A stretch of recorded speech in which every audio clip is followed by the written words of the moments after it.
and welcome to another Demis Hellen tutorial. We are looking at arpeggios, and we are looking at open chord arpeggios at the moment. So let's have a look at what I've just done here. What I'm going to do is just drag everything over and then quantize it, so we are now in time. Just have one listen through.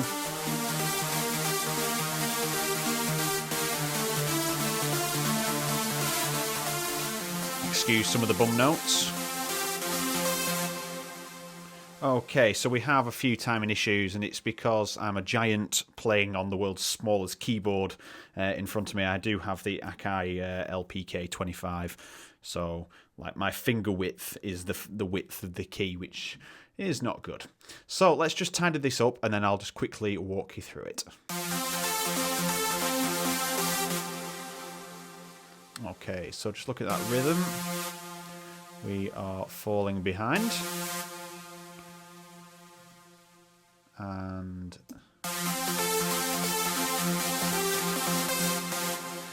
on there, and then that one should be on the beat. And that one should be halfway through.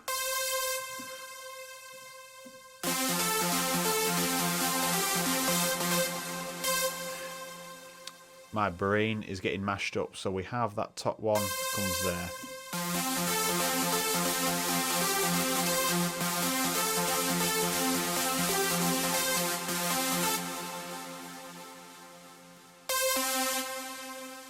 Move anyway, I'm just going to shorten that down.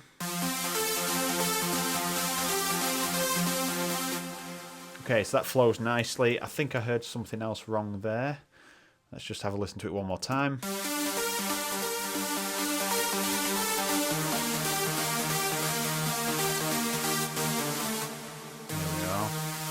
That's meant to be there. Okay, so we have a melody, and how have I come up with this it's a very simple arpeggio. It's just two notes on the right hand and one on the left. How have I come up with this? So first things first, I am going to play you the chords. So just so you can see, I'm going to hit them and sustain them on this next one. Okay.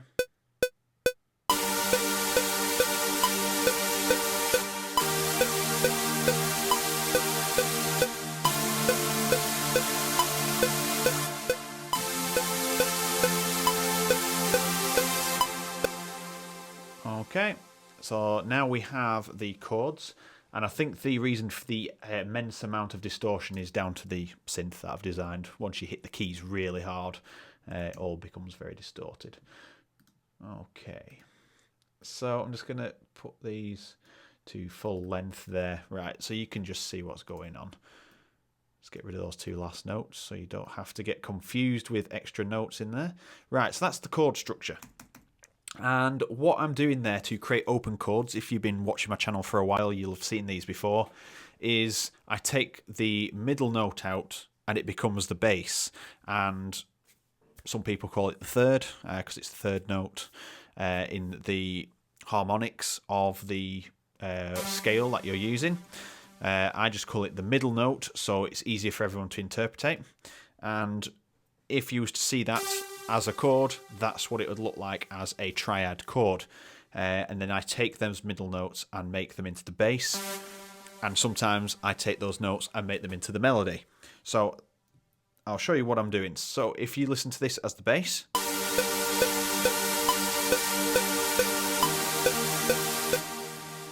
and then listen to them as chords. So they become thinner straight away. And then at the top.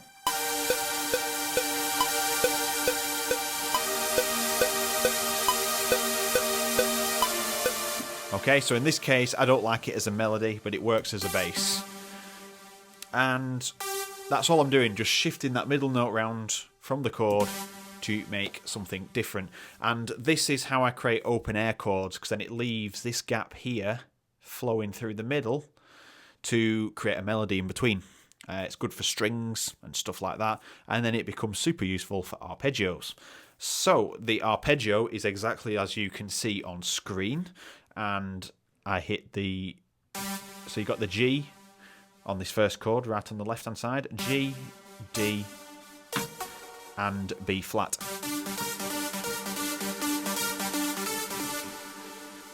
And that's all I'm doing. I'm just picking a rhythm, and that is the rhythm. That sounds good. You could pick another rhythm which involves so you'd play the chord in the right hand, all 3 notes, and play the bass. And you could have like a... That's another type of rhythm. Anything that you can come up with, you could play from the middle note. So there's all different ways, and let's just record a couple of these so you can see the different patterns. I'll just play the first chord in different patterns. So this is just a straight up one. And then we can have...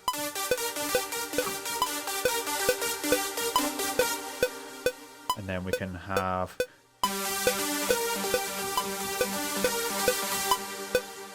And then... Okay, that's technically the same as the other one. So here we have just a nice straight up rhythm. Let's quantize that. So you have... And if we was to repeat that, that's what that'd sound like.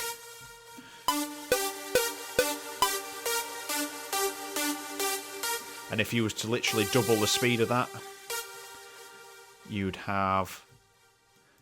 Oops. You'd have this rhythm. Put it there. And then you can have that going up, so it's like going like this. Or you can have it going down. It's exactly the same thing. And then let's have a look at this next one. So I've just used this in my most recent trance production. And what it's doing is combining 3 different rhythms into that one bar. So you've got that do, do, do, which is the straightforward rhythm, which goes... And then you have one where the second note comes in earlier. And then you have the other one where the note comes in earlier as well. So you have this. And this second one sounds different because it hits before the beat. Whereas this hits on the beat, this hits off the beat, and then that hits a beat before that beat there. So what that gives you is if you shorten these notes down so they're all the same length, you can drag this down to the bass and then fill in every gap.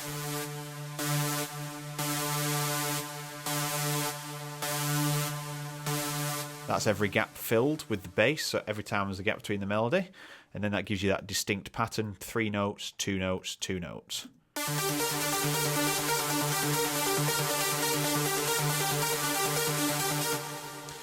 Okay, and that's all using the same chord. And then we have this one. Let's just get that sitting on the beats a little bit better.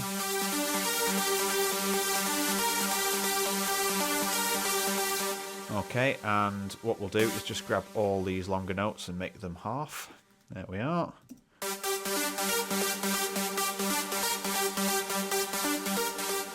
Okay, so I've played the note in the bass note in there, but if you took the bass note away, that is the chord. So G, D, A. And then to give it pace, you add that bass note in. And then if you so wish to do so, I always do this on occasion, is fill in these gaps and you get a lovely rolling trance melody. And it makes it sound like it's doing a lot more than it actually is. And especially if you go into this synth.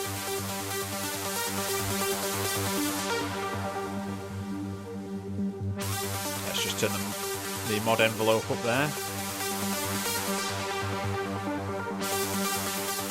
Oh, it won't let me because I've already turned it down.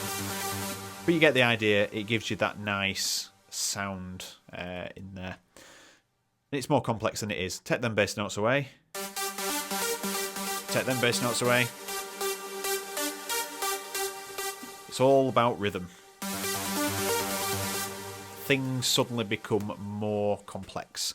And then, like for stuff like that, then you can work out, you can go, all right, so I'm using this scale. And then you know that you can vary the notes. And you can have a mess around. So like we could put an A flat in there. So you have this. So as long as you're working in the scale that it's in, and you can work that out on scalesandchords.com. There's many other websites as well. And yeah, you can do all sorts.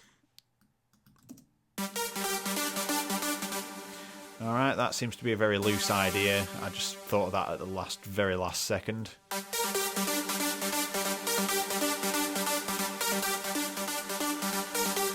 So you can see the idea difference. It's the same, but it's using the chord. It's just falling down. That's all it's doing. So just find a rhythm. Like sometimes you find certain rhythms easier than others. Like you always get these epic melodies where they're going... and it's always playing from the middle note of the chord sequence. So just mess around with the rhythms, and then you can save them and preset them. And again, let's chuck in that last bit there where we are filling the gaps.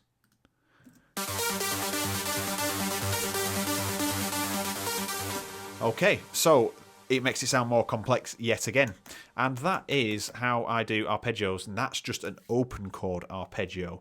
And if we look back at open chords, here, the bass notes have actually come from the middle of the chord, and all I'm doing is playing them open. So I'm transposing that middle note one octave below, and you've got your chord, and playing that in an arpeggio, which looks like that.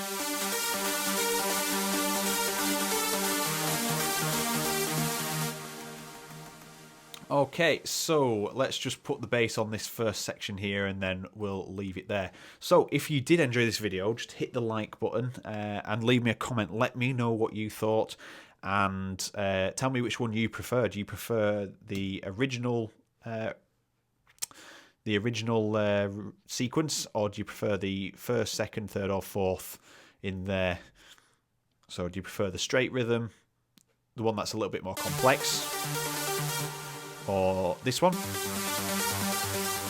bit slower on the top, and this one where it kind of falls a little bit faster? You let me know which one you like best, and I'll see if I can make that into a track as well, because I am building an album up of tracks. A lot of old tracks as well in there, so there's going to be some bonus material. So, what was I doing? I was just adding in these bass notes for this first section, so you can see, and then we'll leave it there. Okay, so we've got this as a gap, this is a gap, that's not a gap, that is, that's a gap, that's not a gap, there. So it's always easier to see when your notes at the top are shorter, and then you can see all of your gaps. Okay, so we've got one there, we haven't got one there, we've got one there, and then we've got one at the end. And then this is what this sounds like with the bass. Let's make everything the same length. So let's get all these longer notes. Okay, this is what it sounds like.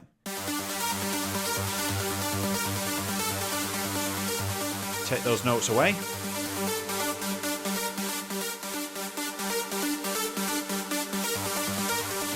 So doing that, adding that extra line of notes to fill all the gaps in on the sequencer, makes everything sound like it is 10 times more busy than it is, and makes your production sound epic.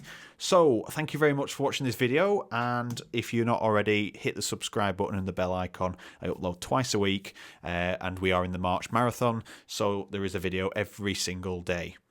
Thank you very much for watching, and I'll see you in the next video.